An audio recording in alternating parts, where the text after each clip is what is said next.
You gentlemen finished with your conversation?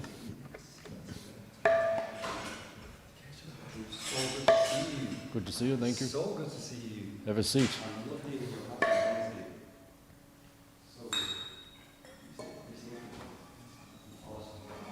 Thank you.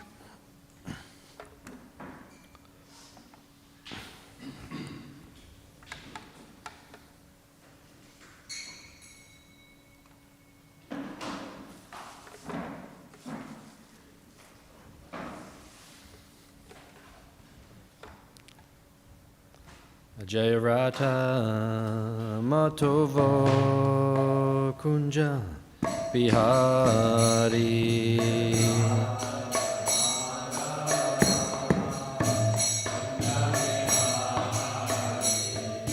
Rata Matovo Kunja Bihari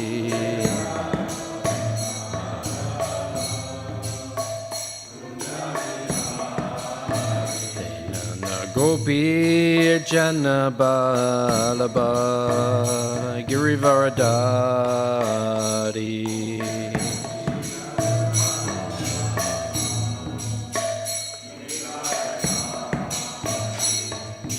Gopi Jan Balaba Girivaradari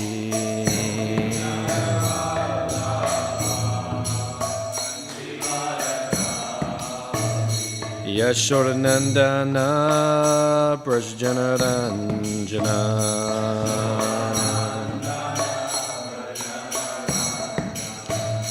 Yashodanandana Brajjanaranjana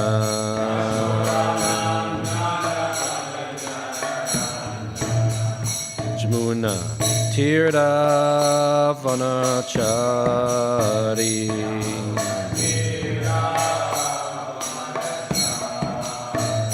Jamuna Tirtha Vanachari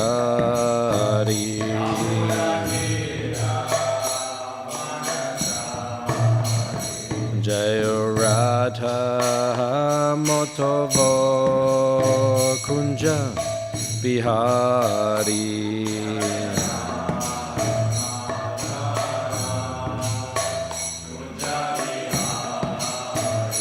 Hey Radha Matovo Kunja Bihari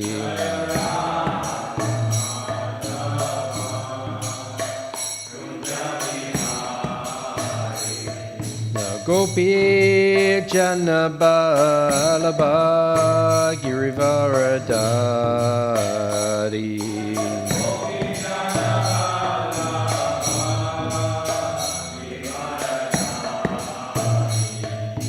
Gopi Jan Balaba Girivaradari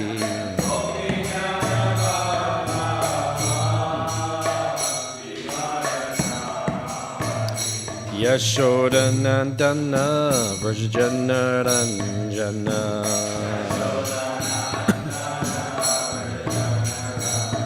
Yashodanandana Brajjanaranjana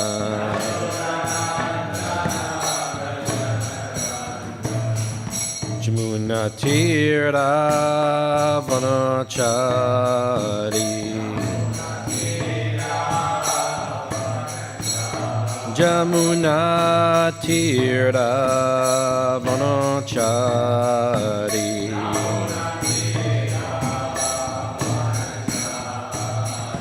Jaya Radha Matovo Kunja Bihari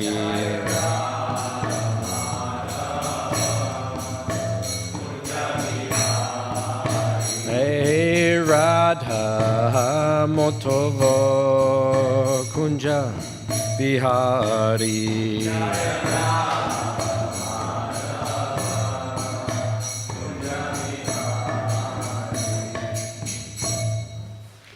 Jayam Vishnupad Paramahamsa Paragraj ISKCON. You have to wear a top in the temple. Yeah, it's dress code. Jayam Vishnupad, Paramahamsa Parivrajacharya, Ashtatara Sata Śrīmad, His Divine Grace, A.C. Bhaktivedanta Swami Srila Prabhupada ki, Ananta Koti Vaishnava Brinda ki, Grantaraj Śrīmad Bhāgavatam ki, Nitai Gopremanandi. All glories to the assembled devotees. All glories to the assembled devotees. All glories to the assembled devotees. All glories to Sri Guru and Sri Gauranga.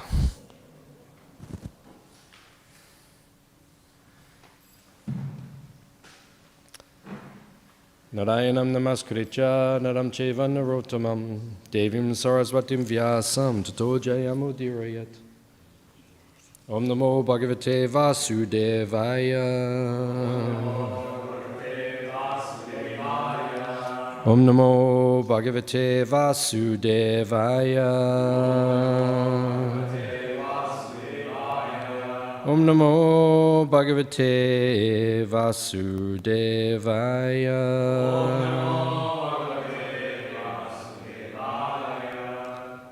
Reading from Śrīmad Bhāgavatam, Canto 7.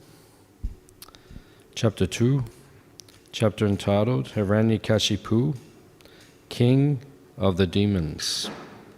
Text number 27.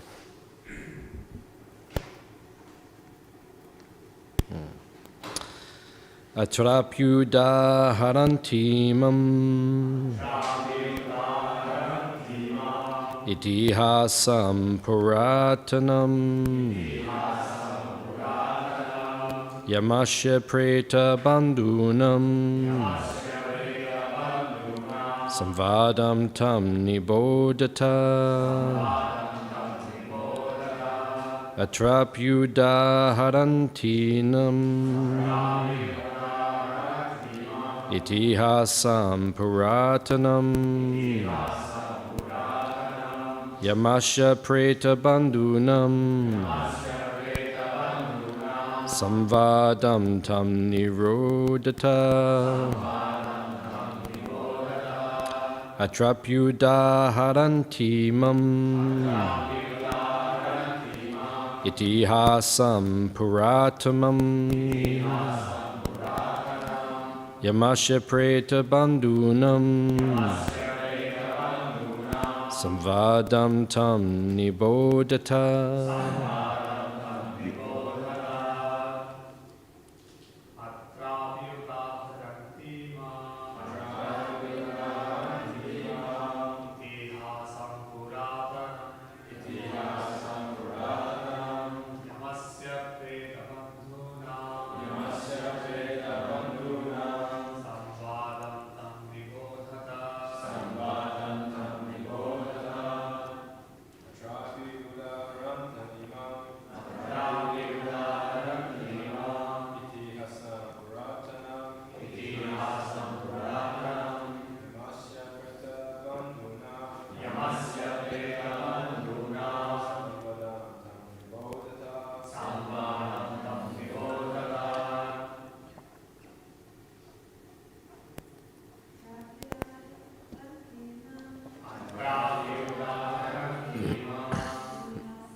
Zach, can you just turn the fan down a bit? Or just down? Yeah. Atra, in this connection. Api, indeed. Udaharanti, they cite. Imam, this. Itihasam, history. Puratanam, very old. Yamasya of Yamaraj, the superintendent of death, who gives judgment after death. Pretabandhunam, of the friends of a dead man. Samvadam, discussion. Tam, that. Nibodhata, try to understand. Translation and purport by His Divine Grace A.C. Bhaktivedanta Swami Śrīmad Bhāgavatam.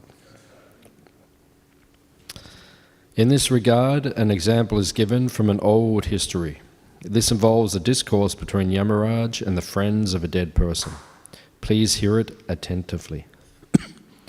Translation responsively. In this regard, an example is given from an old history. This involves a discourse between Yamaraj and the friends of a dead person. Please hear it attentively. Purport. The words itihasam, puratanam mean an old history. The Puranas are not chronologically recorded, but the incidents mentioned in the Puranas are actual histories of bygone ages. Śrīmad Bhāgavatam is the Mahapurana, the essence of all the Puranas. The Mayavadi scholars do not accept the Puranas, but Srila Madhvacharya and all other authorities accept them as the authoritative histories of the world.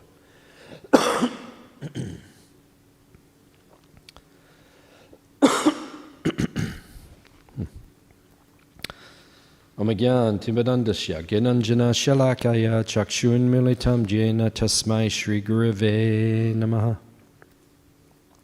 Shri Chaitanya Manobishtam Stapitam Yena Bhutale Swayam Rupa Kadamayam Dadati Swapadantikam Vancha Kalpatarubhyascha Kripa Sindubhya Evacha Petitanam Pavanebhyo Vaishnavebhyo Namo Namaha Jai Shri Krishna Chaitanya Prabhu Nityananda Shri Advaita Gadadhara Shivasadi Gaura Bhakta Vrinda Hare Krishna Krishna Krishna Hare Hare Hare Rama Rama Rama Hare Hare.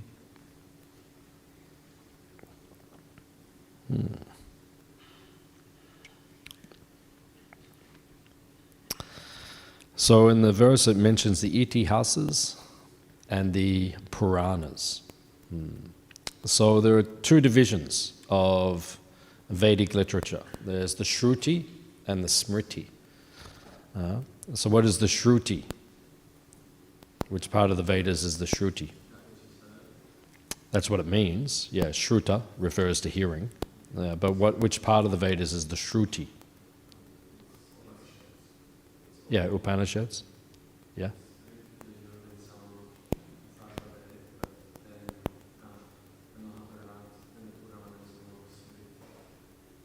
Yeah, Smriti. But what's the difference between the two? What's the difference between Shruti and Smriti?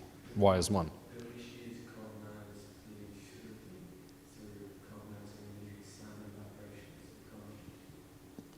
Yeah, well, it means the Shruti literally means that which is directly emanated from the Lord Himself. So it is direct. So it is directly come from Krishna Himself. So therefore, that is called Shruti, and one of the main differences between the two literatures is that one is philosophical by nature, the other one is historical by nature. So you look at the Shruti, so we call the Bhagavad Gita a Shruti, right? The Upanishads are Shruti, right? The four Vedas are Shruti, which means they're philosophical. It means there's not so much storyline or history within them, but it's more the philosophy of the Vedas. And then you have the Smriti. So the Smriti, Smarana, literally means remembrance. So Smriti means the parts of the Vedas which have been passed on through memory. In other words, we saw events in the past and then we repeat the events. Oh, this took place, this took place, this took place. There's a smriti and the itihasa. It means the histories of the universe, passed down by the various sages within the universe. Previously, these sages were called Shrutidhara. Bhaktivedanta Saraswati Thakur, Prabhupada's guru, was also Shrutidhara. Shrutidhara means you hear something once, you remember it. Right? And what are we in Kali Yuga? Yeah, forgetful. Bhagavatam specifically says in the first canto, one of the qualities of Kali Yuga is that we forget. So I can tell you something, just like we give class this morning, then after breakfast someone says, oh, what did they say in class? And you say, oh. And then there's who gave class? And you say, oh. This is Kali Yuga. Kali Yuga ki jai.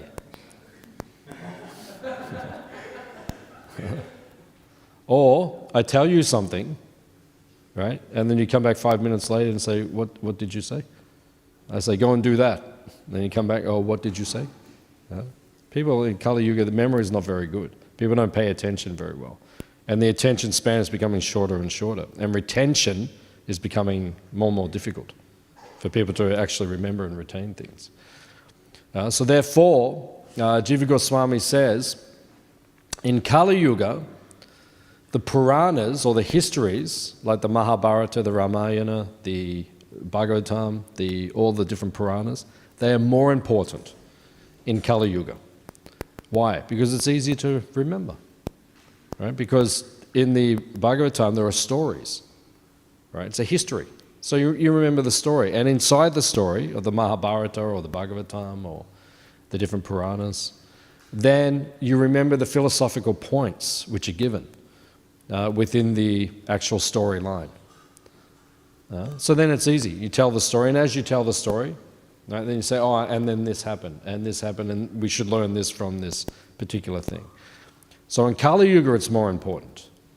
The smriti. So therefore, as devotees, we concentrate on the most important of the smriti literatures. And which one is the most important? It is the Bhagavatam.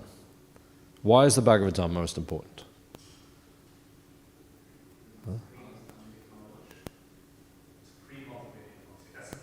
It's the essence. In other words, it's the summary of everything. There are 18 major Puranas, 18 minor Puranas. The Bhagavad Purana is one of the 18. Right? So one of them was the Śrīmad Bhāgavatam. So when Vyasadeva wrote everything the first time, he already wrote the Bhagavatam. Right? It was already written once. So he compiled everything, and the Bhagavatam was already included. But then you read in the chapter 4, chapter 5, and chapter 6 of the first canto, you hear the history of it being written. So Narada comes to Vyasa, and the face is the index of the mind. Right? So as soon as you look at someone's face, you can see what sort of consciousness they have. Are they peaceful, or are they disturbed? Right? Are they happy? Are they sad? All these things you can ascertain just by looking at the face. Right? The face is the index of the mind. So when Vyasa was seen by Narada, his guru, then Narada said, you look despondent. You just did so much great work. You just wrote down all the Vedic literatures for the benefit of all the people in the Kali Yuga. Right? But still you don't look satisfied. What's wrong? He said, could it be that you did not exclusively write a scripture which speaks about pure devotional service, or amala bhakti, pure devotion, and does not exclusively focus on the service of the Supreme Personality of Godhead, Swami Bhagavan, Lord Krishna. So then Vyasa, he went into a trance. Right? He meditated. You read this in the beginning of the 7th chapter of the first canto. And after he meditated very deeply, after that meditation, then he wrote the Śrīmad Bhāgavatam for the people in the Kali Yuga. And it's very interesting because if you read the beginning of the 7th chapter, What is the 7th chapter of the first canto?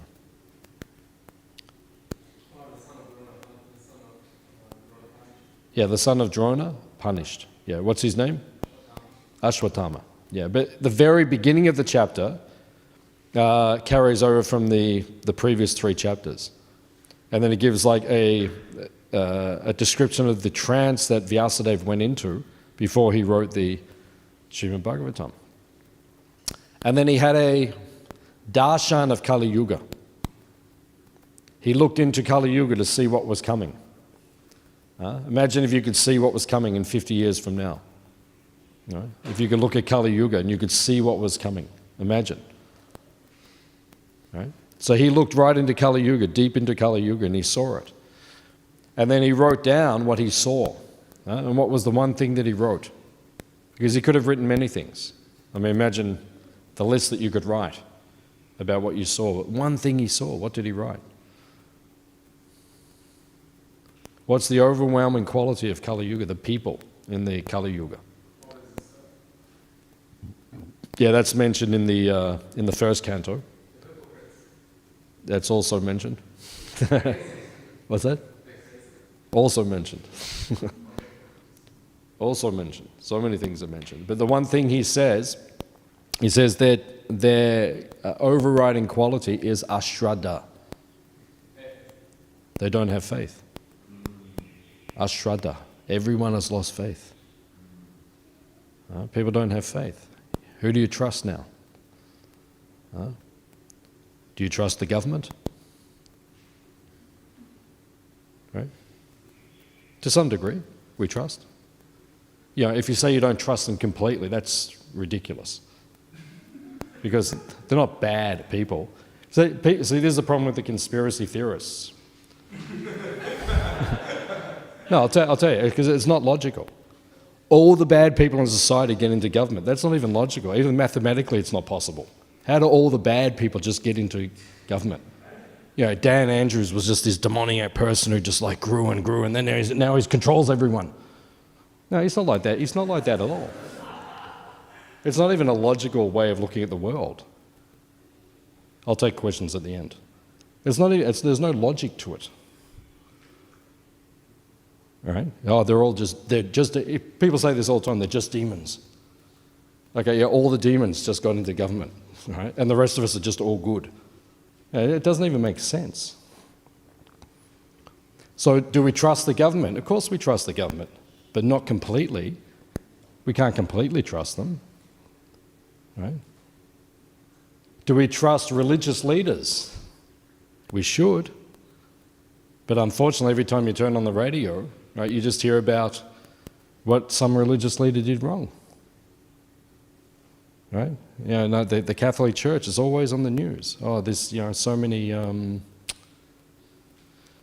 sexual abuse cases against children.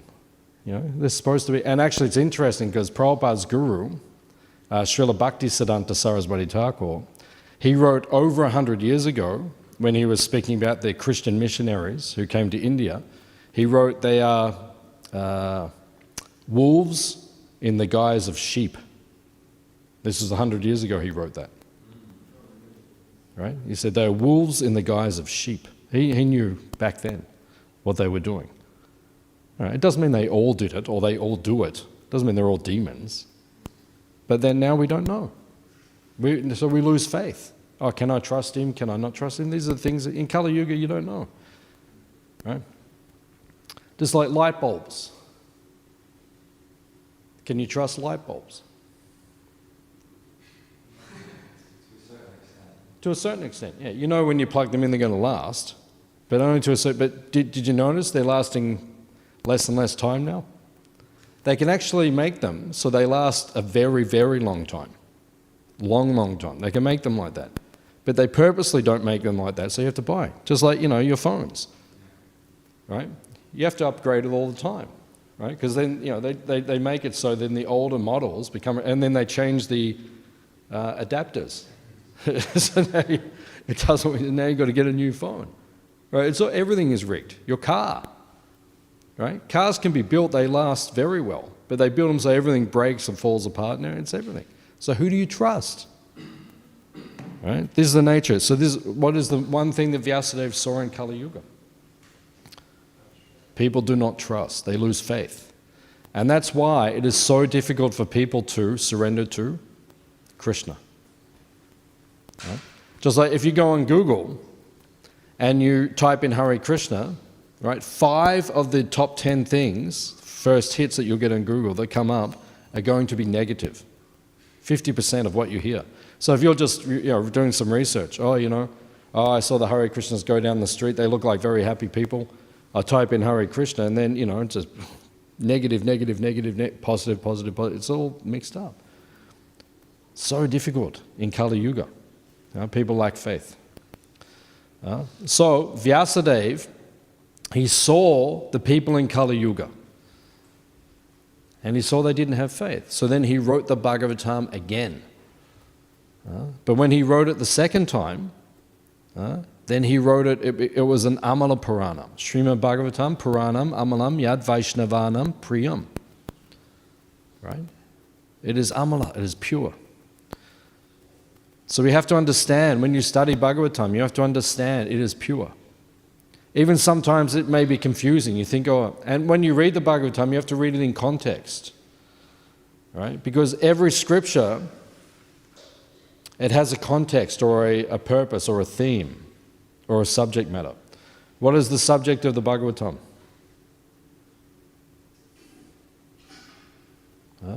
What is the governing verse? What's that? What's the governing verse of the Śrīmad Bhāgavatam? We call it Paribhasa Sutra. Ete Chamsa Kala Pumsa, Krishna's tu Bhagavan Swayam. Every Shastra, it has a Paribhasa Sutra. Right? The Paribhasa Sutra means the verse which governs the Shastra. So when you're reading Bhagavatam, sometimes if you can't understand the context, what is this discussing? You go back to the original verse. Right? Ete Chamsa Kala Pumsa, Krishna's tu Bhagavan Swayam. There are many incarnations of God, but one is original. Right? That is Krishna, Brajendra Nandana. He is original. So when you're reading the whole Bhagavatam, you have to understand, like what are we reading now? What's this chapter called? Hiranyakashipu, king of the demons. Who was the biggest demon ever in the history of this universe? History, if you go millions of years, who's the biggest demon ever? Hiranyakashipu, he's number 1. Right? All the other guys are small time. Even Ravana. Ravana is the reincarnation of Hiranyakashipu. But when he came back in Treta Yuga, right? Hiranyakashipu was Satyuga, he was earlier. When he came back, right? Narada said, you were much more powerful last time. He said, how could I be more powerful? Look at me. Ravana, so powerful. He said, how could I be more powerful? He said, no, you were much more powerful last time. What do you know? Come with me. So they went. And then there was a small hill made of gold. He said, see the hill? He said, yes. He said, that was your earring last time round. That hill, you were wearing that last time round. That's how powerful you were. And they thought, oh, this is Hiranyakashipu. Right? He is the most powerful. No one was ever more powerful than Hiranyakashipu. So Hiranyakashipu, now we're hearing about him. Why are we hearing about Hiranyakashipu? Right? What does his name mean? Hiranya, gold. Right? What do materialistic people like? They like gold. You see like the rappers, right? They all wear gold. Like big, chunky, like this. Big, huge thing of gold. Why? Look at me, I have gold. I am rich, I am powerful. Even some of them, they cap the teeth with gold. Have you seen that one? Yeah, when they smile, it's all gold. I don't know, you probably know the names of the people. I don't know their names, but my daughter showed me, they smile and it's all gold. Like that. It's because materialists love gold. Kashipu means soft beds. Kashipu, soft beds. So what's the ultimate satisfaction for a materialistic person? To have a soft bed where I can enjoy sex life made of gold. So that's what Hiranyakashipu had. So that's why he's called Hiranyakashipu. Everyone knew he has beds made of gold. He's just a complete materialist, right? Attached to women and money, that's all. Same as today. What do they all do today, right? It's all the same, right? They're just doing it in a very small way. He had control of the universe. Ravana and Hiranyakashipu, they were so powerful, they controlled the universe. And what do demoniac people do when they control things? They like to create chaos. They like to create problems. So what did he do? All the people who performed punya, who did good things, they went to Patala. They went down to get punished. And all the people who did not good things, pap, they all went to Swaga, to heaven. Right? They put the universe upside down. So you spend your whole life doing good things, you die, and then you have to go to a hellish place. Imagine. It is so demoniac. No? So now we're hearing about Hiranyakashipu. So someone might think, why am I hearing about this? What's this got to do with spiritual life? I'm reading about a man who likes soft golden beds. Why am I hearing about this guy? Because when you teach something, you have to show the negative, because that will enhance the positive. Right? We give examples when we teach. Who's the best teacher? Krishna. What does he do in the Bhagavad Gita? Right? He tells you, don't be like this, so now you can understand what you should be like. Right? In the 16th chapter of Bhagavad Gita, what's 16th chapter called? Divine and demoniac nature. Sura Asura. So what does Krishna speak in 16th chapter? He says, this is Asura qualities. Don't be like that. Now I'll tell you the qualities you should have. Right? Sura. Right? So then he shows you all the good qualities. Now you understand the good qualities better when you understand what you should not do. So you have to understand both. So that's why the Bhagavatam does this. Why do we have all this description of what you should not be like? So then you know, don't be like a Hiranyakashipu. Even Hiranyakashipu, he is our guru, because he gives some very good instructions. Right? We don't follow his example, his life, but we follow some of his instructions, not all of them. Some of them were not good, but he said to Prahlad, his son, he says, be very careful of who you associate with. Right? Be very careful who you associate with. Right? Because he says that association is like a prism. You see the crystals on the chandelier? So if I'm looking from this angle, I might see certain colors. You look from another angle, you see certain colors. When you put something next to the crystal, if I put something green next to the crystal, what does the crystal do? It becomes greenish, right? If I put something red, it becomes reddish. So Hiranyakashipu says, be very careful who you associate with, because you are just like a crystal. If you associate with sadhus, you'll become a sadhu. But if you associate with kripanas, right, miserly, materialistic people, you will become kripana. Yeah, you'll become. Yeah. Yeah. So you have to be very careful, because whoever you associate with it, that's who you will become like. Right? If you associate with devotees, you'll become devotee. If you associate with non-devotees, you become non-devotee. It's up to you. You can't blame anyone else. This is something people always do in Kali Yuga. They blame everyone else for everything. Oh, the government did it. I can't be a devotee because the government is demoniac. That makes you more of a devotee, actually. It makes you more serious to become a Krishna conscious. You see people are crazy out there, then you become more serious. I read a nice quote from Prabhupada the other day. Have I got it?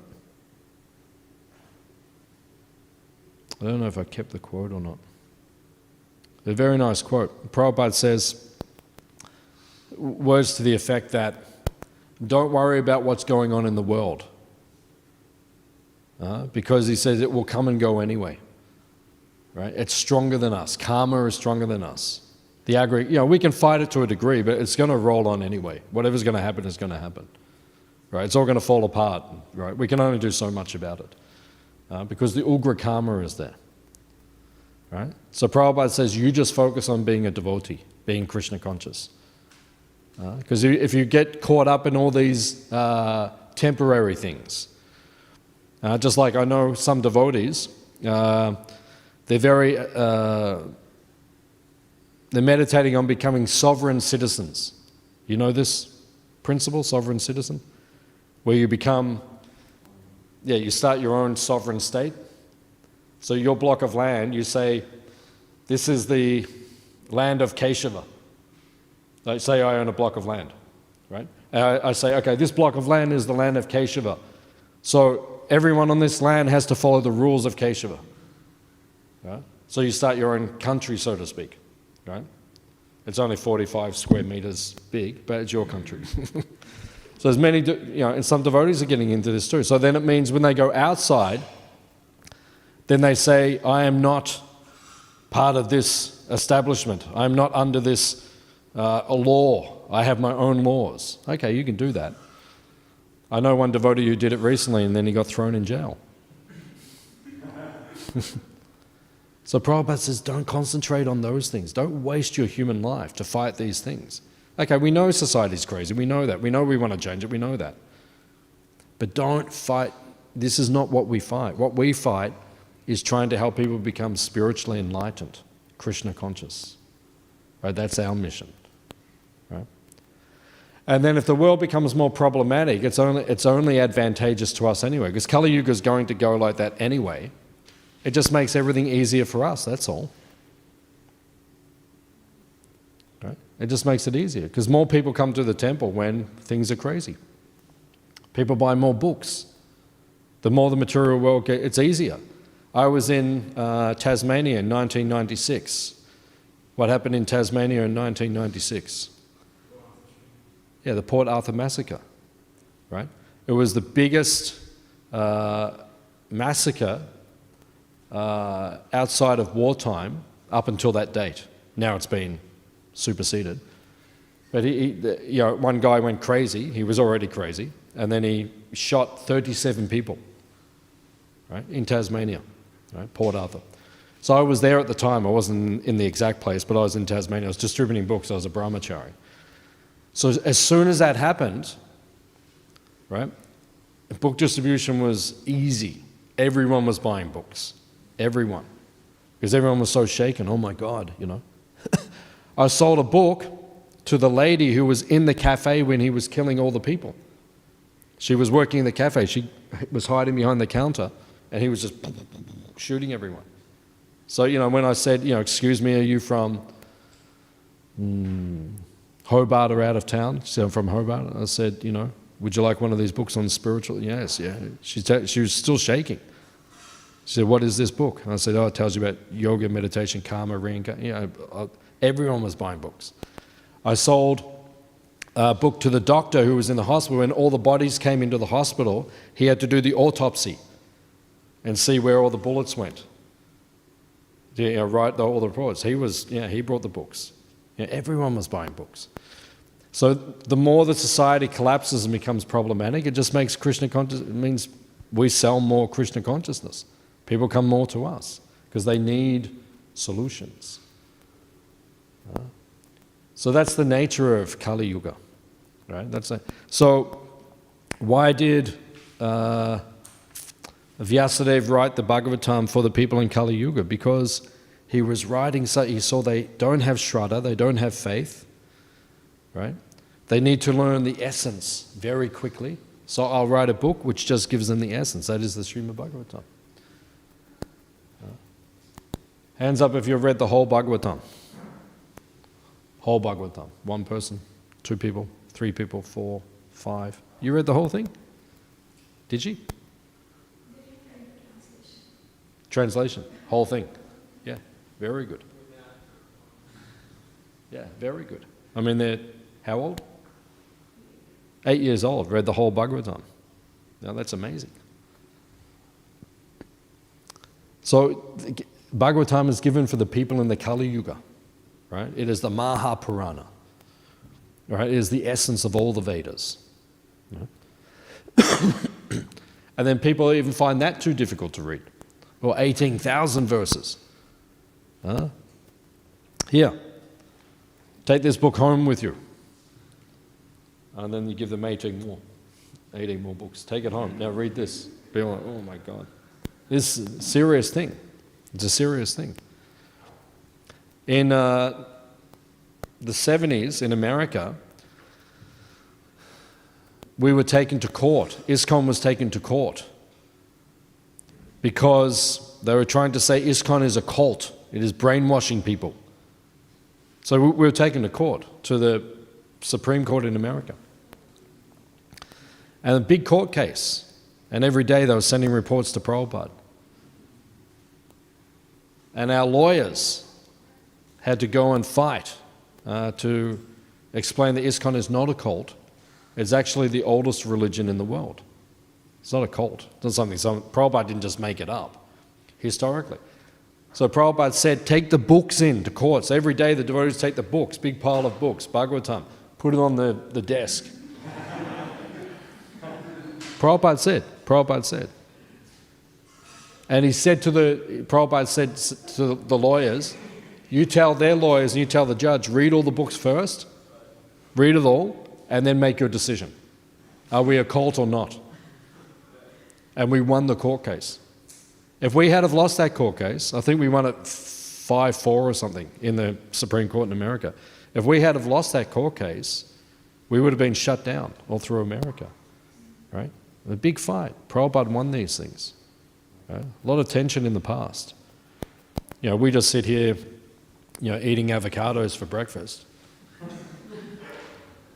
Yeah, really. I mean, look at our lives. It's not very challenging. Yeah, you can just come to the temple and eat avocado for breakfast. They give you free avocados every morning, right? Prabhupada had to fight to make this. If you go back historically through our acharyas, what they had to go through to preserve this legacy, to preserve the purity of the teachings. You know, we have so much indebtedness to these personalities before us. So the Bhagavatam was given for the people in Kali Yuga, 18,000 verses. And even devotees find that's a lot. So okay, if you find that a lot, we'll give you Bhagavad Gita. 700 verses. Hands up if you read the whole Bhagavad Gita. That's good. More people. Yeah. When we say Bhagavatam, not so many people. But Gita, okay, 700, easier. But even that's challenging for Kali Yuga people. Kali Yuga people just want something, you know, just give me smaller. Okay, Lord Chaitanya gave you Shikshastaka, 8 verses. Right, just read that. Hands up if you've read Shikshastaka. Okay, good. 8 verses, at least we can do that. Or Rupa Goswami gave Upadesh Amrita, 11 verses. Right, so at least read that. And then Arjuna says to Krishna, near the end, because we have Bhagavad Gita, but actually there's more in between. That's the conversation we're given, the 700 verses. There's actually more in between. That wasn't all that was said. You know, in one devotee, Purnachandra Maharaj, he spoke the, what was it called? The Gita. Not the Gita Mahatmya, but the Gita something. But it has more commentary in between the verses, which kind of makes things tie in. So when Krishna gets to the end of the Bhagavad Gita, he speaks the whole thing, and then Arjuna says to him, Krishna, you spoke so much. Now you condense it. So Krishna says, Mammano, Bhava Ma Bhakto, Madhyaji, Mam Namaskuru. So he gives you 4 things to do. Right? Think of me, become my devotee, worship me and offer your homage to me. So then after that, then Arjuna says to Krishna, Krishna, can you just give me one thing to remember? And Krishna says, Savadaman Purijaja, Mam Ekam. Sharanam, Mam Eka. Eka means one thing. Just surrender to me, Arjuna. Right? So if you surrender to Krishna, you understood the whole Bhagavad Gita. You understood the whole Bhagavatam. You understood the Shikshastika. You understood the Upadeshamrita. You understood everything there is to know about everything. But can you do it? The other day I saw one quote from Prabhupada. Prabhupada said, just give one life for Krishna. One life. Can you do that? One life for Krishna.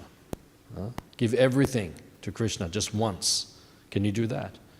If you do, Prabhupada says you will go back to Godhead in this lifetime. So that's all we have to remember. That's what the whole Bhagavatam is about. So this chapter is speaking about Hiranyakashipu, the king of the demons. But we have to understand it in context. Not that we should follow Hiranyakashipu, but we should understand what we should not do from his example. So we'll stop here. Any questions or comments? What we discussed.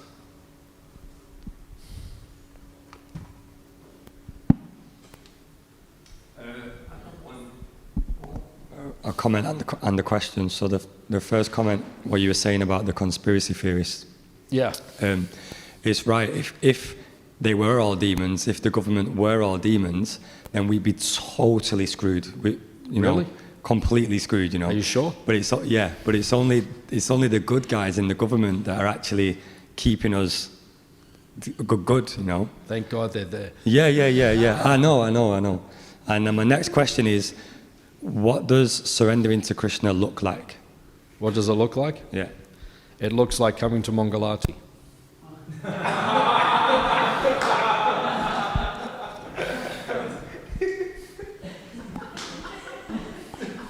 Good. Good place to start. Then at least you're halfway there. Halfway. But there's a lot more to it after that, obviously.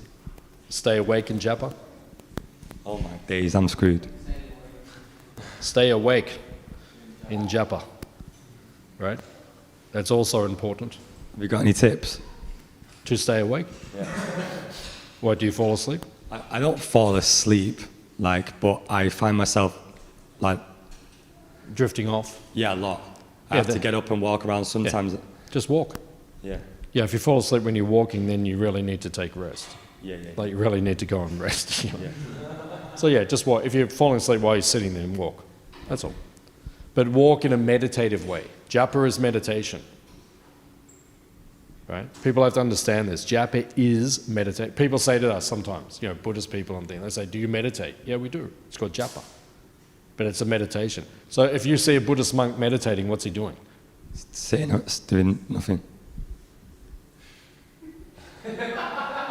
It's deep, right? You ever see a Buddhist monk, he's like,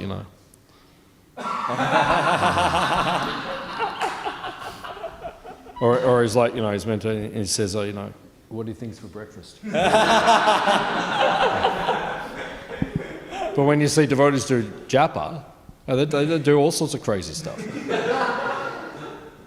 Yeah,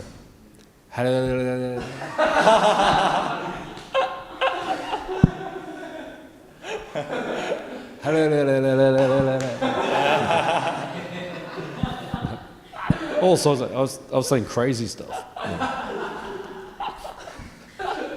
I saw, many years ago, in Vrindavan, I saw one devotee looking at the pillar.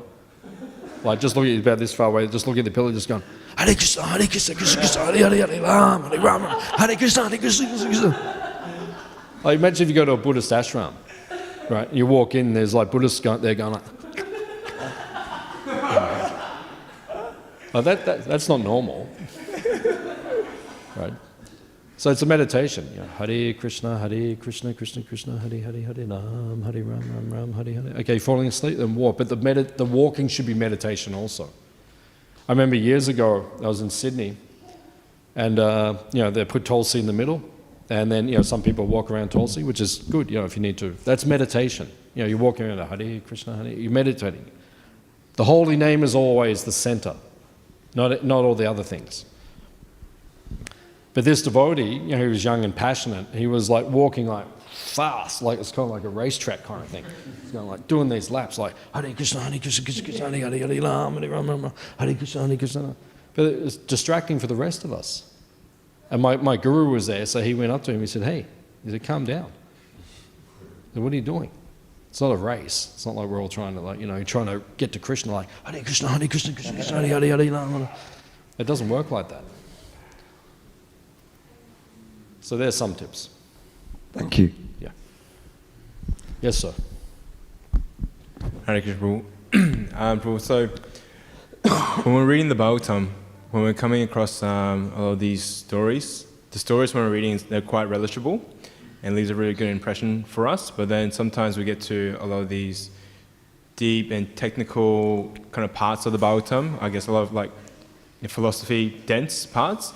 How do we absorb that, you know, when we're actually reading it and not, I guess, be distracted or just trying to get through it? How do we absorb the Bhagavatam the best way?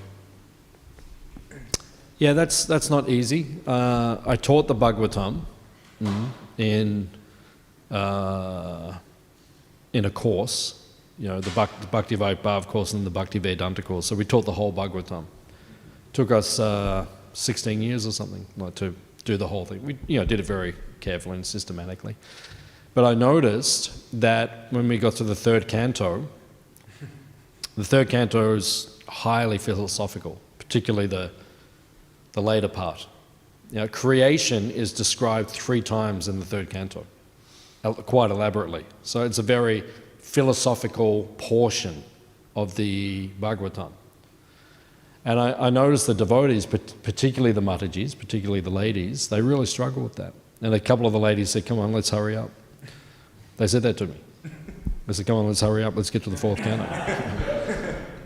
And I said, "Well, we can't hurry up because it's the Bhagavatam. You have to, you know, you have to relish it." But it is more difficult. That's why, you know, there's so many stories in there, because people need it. It's just easier.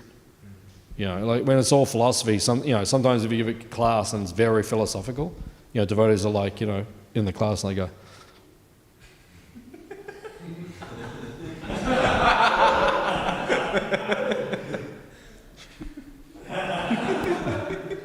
yeah, have you ever given a class when devotees are going like,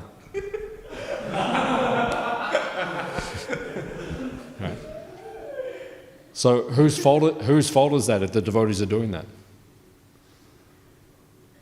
Whose fault is that? Yeah, it's actually, it is their fault. It is, but it's more the speaker's fault. You have to speak in such a way, you have to keep your audience awake. That's your responsibility, right? So you have to speak, like, you know, when I'm looking all the time, I'm looking at everyone all the time, right? And if I see someone starting to fall asleep, I say, "Prabhu, wake up, stand up, or, you know, go and take rest." Or it's okay, if you want to rest, that's okay. But don't rest in front of the deities, right? Don't rest in the Bhagavatam class. That's not the place for rest. Actually, Nidra Devi, you know Nidra Devi? Nidra Devi means the goddess of sleep. One time she came to Krishna and said, "Krishna, I can't touch your devotees. They don't sleep." You know, like Prabhupada. You know, Prabhupada didn't sleep.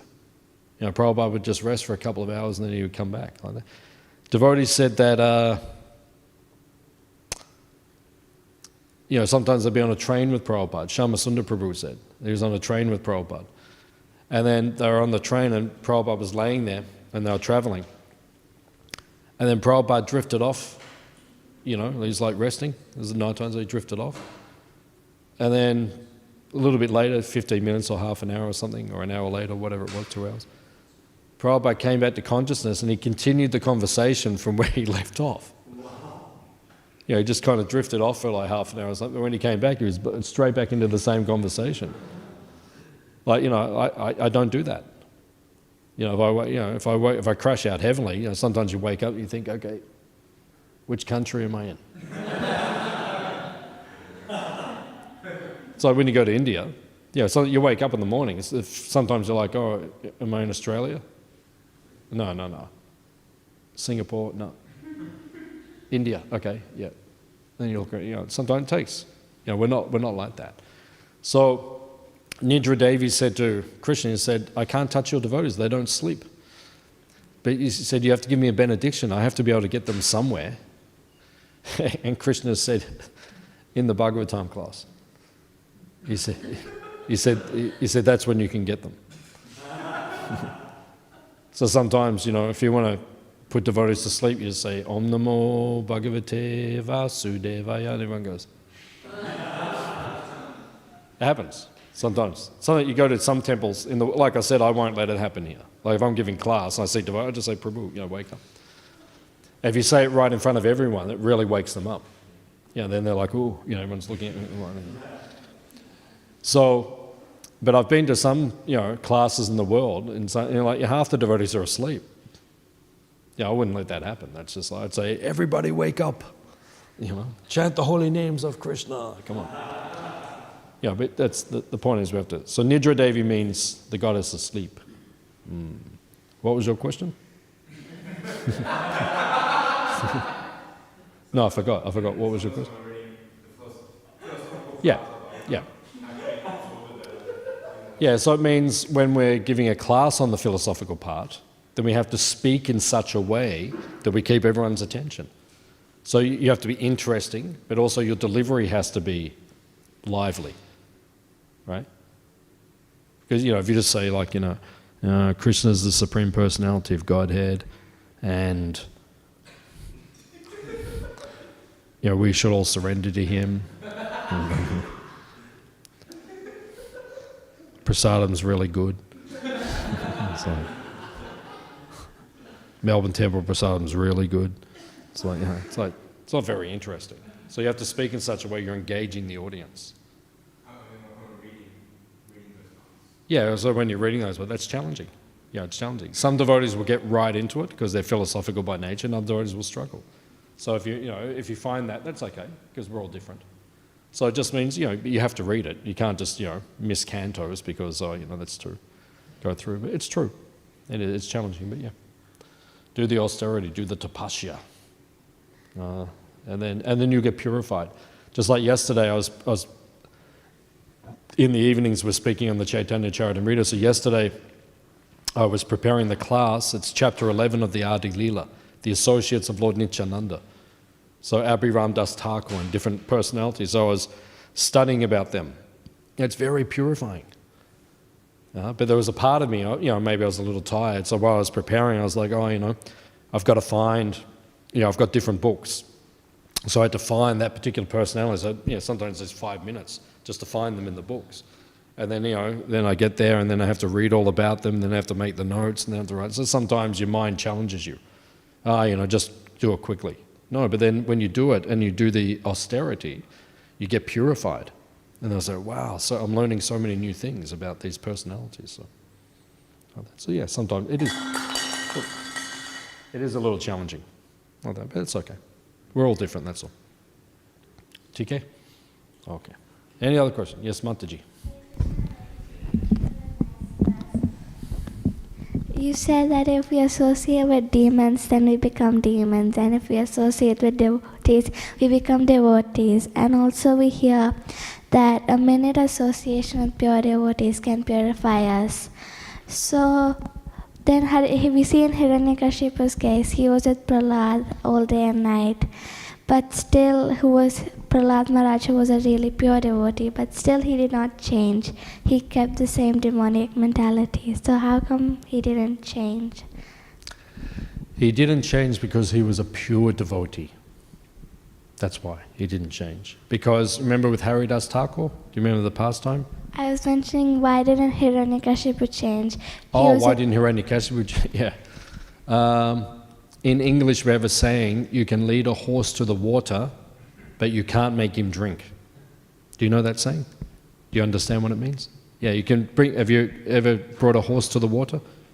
Yeah, well, one day if you ever do, you bring a horse, and you bring it to the water and you say, drink. There's not much you can do to make a horse. What do? You grab his head and you put it in the water and drink it. And even then he might not drink. It's very difficult. So Krishna also explains in Bhagavad Gita, the mind is very strong. Arjuna says, Krishna, it's hard to control my mind. It's like the wind. You know? Sometimes is your mind like that? Like the wind, like very hard to control? Yeah, so it's hard. So Hiranyakashipu is a big demon. You know, he owns so many things. When you own many things and you're very rich, it's very hard to renounce it. So he became so powerful, it was hard for him. So even with Prahlad, he was demonic people are like that. Every soul has independence. You can't force anyone to do anything. Like, I can't force your sister to just sit there and just do nothing. It's very difficult. I can try to do it. I could do it right now. I could say, hey, sit down like that, and she will do it, but only for probably a couple of minutes. Right? And then she'll start like looking, you know, where's my brother? So this is the way it is. So it's hard to control.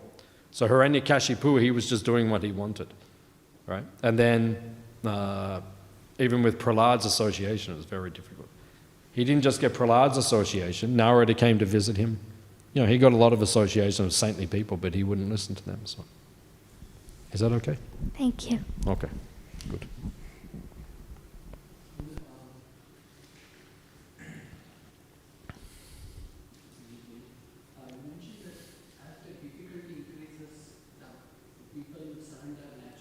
Is the microphone on?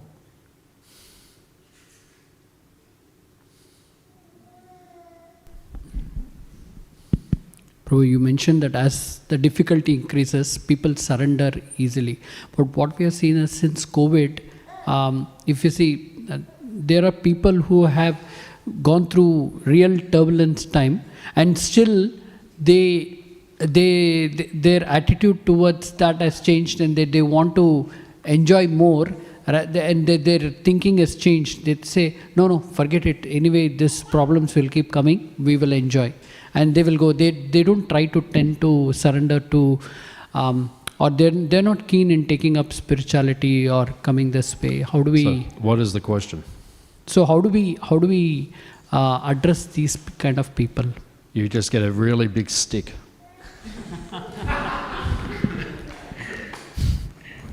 Because the nature of the material world is attachment and detachment, right? Raga and dvesha, right? Raga means attachment, dvesha means detachment.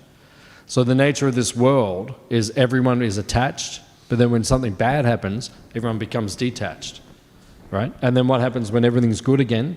Everyone just gets attached again. That's the nature. I've seen it so many times. It happens with me, it happens with everyone. You know, when things are bad, you say, oh, you know, I'm never going to enjoy this material world again. I'm fully detached. Everything is Maya. You know, when everything's going bad, we all say that. Everything is Maya. This material world is not a place for enjoyment. I'm going back to Godhead. Right? But then when everything's good, we say, oh, yeah, but maybe in 10 years from now, like that. So it's just the nature of the material energy. It's very powerful. So it just means that, yeah, you can't force anyone. They'll surrender when they are ready to surrender. But it's only when people suffer, that's when they get realizations. Without suffering, people don't get realizations. So. Okay. Yeah. What was Prabhupada's master's full name? What's that? What was Prabhupada's master's name? Bhaktivedanta Saraswati Thakur. So, like the lineage of Saraswatis, some of them have become Shankaracharyas, but they're still classified as Mayavadis. Brahmananda Saraswati, Chandrasekharendra Saraswati were Shankaracharyas. Following from Prabhupada's guru. Well, they're from the Saraswati tradition. So there might be a different Saraswati tradition. He's asking this question because they have the same title, so things may get connected. The what? Because he's asking this question because he thinks of some sannyasis which have Saraswati title. So he's thinking maybe because they have the title, they're connected to...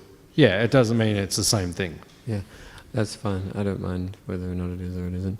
But there was the southern Shankaracharya, Chandrasekharendra Saraswati. He said that when you chant the mantra and you do like Maha Mantra, that if you move around too much, then it disturbs the vibration of the mantra through your body and through your mind and your brain. So it's better to sit still or to walk meditatively, just like you said. So I've often found it quite funny when I see devotees doing the mantra and they're going like this and they're sitting. Because it seems like it could disturb that vibration. Nothing can disturb the vibration because the vibration is pure. So it can't be disturbed. But if your movements are impure, then it doesn't It's up to the assimilate with individual. vibration. That's up to the individual. Sure. But you also discourage... but you can't put a blanket instruction on everyone in Kali Yuga. Because people are so different in Kali Yuga, right? And some people are so, what would probably say, disturbed in Kali Yuga. If you say, well, just sit completely still while you're chanting, a lot of people can't even do that. Yeah. So what is the reason that we have to sit or walk meditatively to do the mantra then, if it doesn't matter how we move when we do the mantra? I didn't say it doesn't matter, but I'm just saying you can't apply the same instruction to everyone. It doesn't work. Sure. Okay. Any other questions?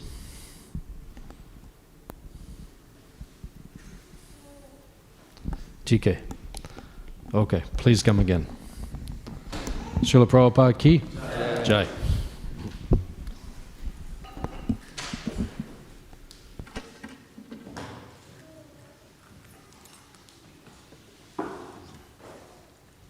Govinda.